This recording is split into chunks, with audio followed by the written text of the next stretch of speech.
चाणक्य अगर आज जिंदा होता तो वो भी 2 मिनट के लिए शर्मा जाते, क्योंकि आपकी राजनीतिक कुटिलता ही ऐसी है। ये कहना था कांग्रेस सांसद प्रियंका गांधी का गृह मंत्री अमित शाह को लेकर, लेकिन इसमें अखिलेश भी कहां पीछे रहने वाले थे। उन्होंने तो यहां तक कह दिया कि अगर भारतीय जनता पार्टी ये लिख कर दे दे कि हम महिला प्रधानमंत्री बनाएंगे, तब भी हम इन पर भरोसा नहीं करेंगे। ये दोनों बयान आज के नहीं बल्कि 3 महीने पहले के हैं, अप्रैल महीने के। लेकिन अब जुलाई आ चुका है। राहुल, अखिलेश, प्रियंका तो अब भी उसी पुरानी लकीर पर खड़े हैं जहां थे, लेकिन उनके कई भरोसेमंद साथी अब उस लकीर को मिटाकर मोदी की जय जयकार करने में लगे हैं, जिसमें ममता, उद्धव, केजरीवाल से ज्यादातर सांसद शामिल हैं। लेकिन अब वो उनके नहीं रहे तो कोई बात नहीं, इंडिया ब्लॉक के पास तो और भी लोग हैं, लेकिन उसमें वो भी हैं जो साथ होकर भी संसद के आने वाले मानसून सत्र में राहुल की विपक्षी एकजुटता को गच्चा देने वाले हैं।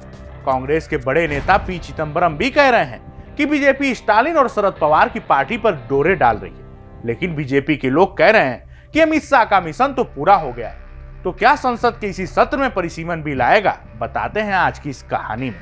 नमस्कार, मैं हूं मुचकुंद राय और आप देख रहे हैं भारत एक्सप्रेस। अगले हफ्ते यानी 20 जुलाई से संसद का मानसून सत्र शुरू होने वाला है। संसद तो वही होंगे, लोकसभा और राज्यसभा में, पर काफी चीजें बदली नजर आने वाली हैं। सारे माननीयों की बैठने की जगह बदली हुई होगी। जो राहुल के बगल में बैठकर मोदी सरकार को कभी कोसा करते थे, उनमें से कई इस बार मोदी मोदी कहते हुए दिख सकते हैं। कुछ सांसद ऐसे भी होंगे जो भले मोदी मोदी ना करें, पर राहुल राहुल भी नहीं करेंगे। इसमें स्टालिन की पार्टी डीएमके को ही ले लीजिए। राहुल गांधी ने विजय का हाथ जितना जल्दीबाजी में पकड़ा, वो स्टालिन के लोग भूले नहीं हैं। कांग्रेस के साथ इस बार बैठने तक को वे राजी नहीं है। डीएमके के 22 सांसद लोकसभा में हैं और 8 राज्यसभा में। बीजेपी की टॉप लीडरशिप ने स्टालिन को अप्रोच किया है कि आपकी परिसीमन को लेकर जो भी शंकाएं हैं उसमें हम दूर करेंगे। वहीं डीएमके का हमेशा से अपनी सीटों की संख्या को लेकर मामला साफ रहा है कि हमारे साथ नाइंसाफी ना हो। हमने अपनी आबादी पर नियंत्रण किया तो हमारी ही लोकसभा सीटें कम कर हमको सजा ना दी जाए। लेकिन अमित शाह ने यह दावा किया था और स्टालिन तैयार भी हो गए थे, पर राहुल गांधी ने उन्हें मिसगाइड किया।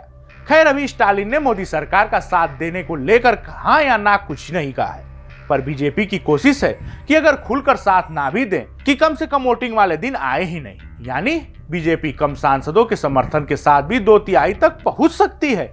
2/3 की इस गाड़ी को मंजिल तक पहुंचाने के लिए स्टालिन के अलावा जिसके धक्के की जरूरत होगी, उनमें से एक बड़ा नाम शरद पवार का भी है। शरद पवार है तो इंडिया गठबंधन के साथ, पर बीच बीच में वन एनडीए के बड़े नेताओं से भी भेंट मुलाकात कर राजनीतिक माहौल गरमा देते हैं। उनकी पार्टी के लोकसभा में 8 सांसद हैं। जब अजीत पवार, जो अब नहीं रहे, उन्होंने एनसीपी तोड़ी, तब भी वो बीजेपी के साथ नहीं गए। उनकी बेटी और बारामती से सांसद सुप्रिया सुले भी इसके लिए तैयार नहीं थी। अब भी वे शायद इसी विचार के साथ रहें कि हम इंडिया ब्लॉक के साथ हैं, जिसको लेकर सुप्रिया ने एक प्रेस कॉन्फ्रेंस में कहा कि इधर रहकर भी क्या उधर की मदद की जा सकती है। अभी कोई भी बिल का प्रस्ताव हमारे यहाँ नहीं आया है। कोई भी चर्चा डिलिमिटेशन के बारे में ना हमने किसी से की, ना किसी ने हमसे की। तो जब बिल आएगा तब हमारा स्टैंड देखा जाएगा। लेकिन जो भी बिल आएगा, हमें विस्तार से इंडिया अलायंस में चर्चा करेंगे। हमारी जो चर्चा हुई थी उसके बारे में मैंने कई लोगों से उसमें चर्चा की थी। सुप्रिया ने कहा कि आज के दिन कल की किसको खबर है। जो एक चर्चा यह है कि जब लोकसभा में महिला आरक्षण बिल को परिसीमन बिल के साथ इस बार मोदी सरकार लेकर आए, तो शरद पवार के 8 सांसद इंडिया ब्लॉक के साथ होते हुए भी उस मामले में एनडीए के रुख का समर्थन कर सकते हैं। वैसे भी सुप्रिया सुले का हाल ही में एक ट्रैक रिकॉर्ड इंडिया गठबंधन वाले भूले नहीं हैं। वहीं 130वां संविधान संशोधन बिल, जिसमें पीएम-सीएम बिल भी आम बोलचाल में कहा जा रहा है, जिसके इस प्रावधान पर लोकसभा में हाय तौबा मचा कि अगर प्रधानमंत्री, मुख्यमंत्री या मंत्री ऐसे किसी गंभीर अपराध में गिरफ्तार हो जाएं, जिसमें कम से कम 5 साल की जेल हो और लगातार 30 दिनों तक जेल में उसे रहना पड़ जाए, तो उसे 31वें दिन अपनी कुर्सी छोड़नी होगी। इस बिल को विपक्षी सरकारों को अस्थिर करने वाला माना गया। बिल पर सदन में ऐसा हंगामा हुआ कि चर्चा तक नहीं हो पाई और उसे जेपीसी यानी संयुक्त संसदीय समिति को भेज दिया गया। जेपीसी बनी 31 लोगों की समिति थी। कांग्रेस, समाजवादी पार्टी, टीएमसी मतलब इंडिया ब्लॉक ने एक सुर में इसका बायकॉट किया, लेकिन इंडिया गठबंधन में होते हुए भी सुप्रिया सुले जेपीसी का हिस्सा रही।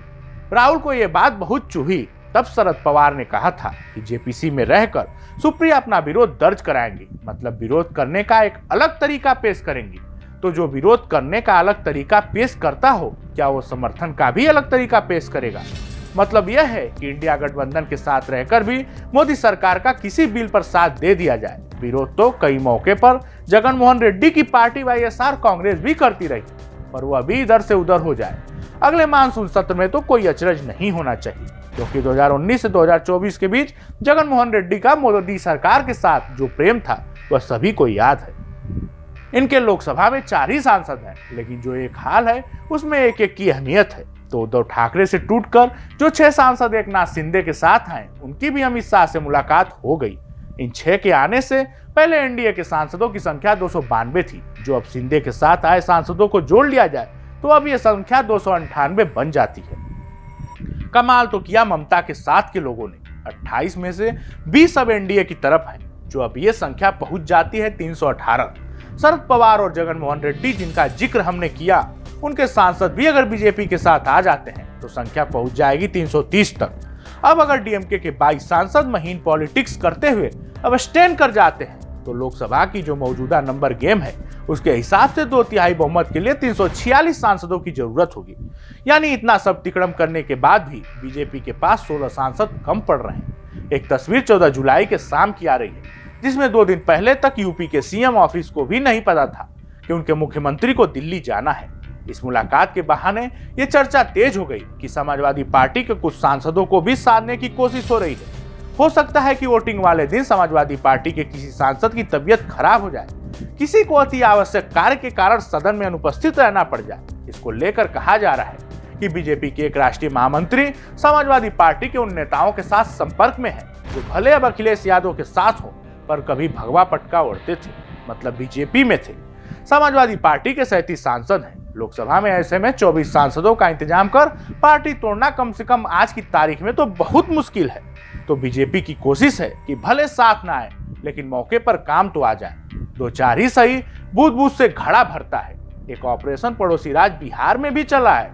4 ही सांसद तेजस्वी की पार्टी से लोकसभा में है, जिनमें से उनकी एक बहन मीसा भारती भी है। कम से कम उनके बारे में तो यह आश्वस्त होकर कहा जा सकता है कि वह भाई का साथ नहीं छोड़ेंगे। पर बाकी के 3 लोगों का क्या? सुधाकर सिंह, अभय कुमार कुशवाहा और सुरेंद्र यादव। लेकिन यह सब सच हो पाएगा तब ना। वैसे भी डिप्लोमेसी वाले कहते हैं कि जब तक सब हो ना जाए कुछ भी तय नहीं है। आपको क्या लगता है कि तय हो पाएगा या नहीं? सरकार तय करने में कामयाब रहेगी या नहीं? लोकसभा में 2/3 बहुमत उसके साथ है। इस जानकारी में फिलहाल इतना ही। ऐसे ही तमाम खबरों के लिए देखते रहिए भारत एक्सप्रेस।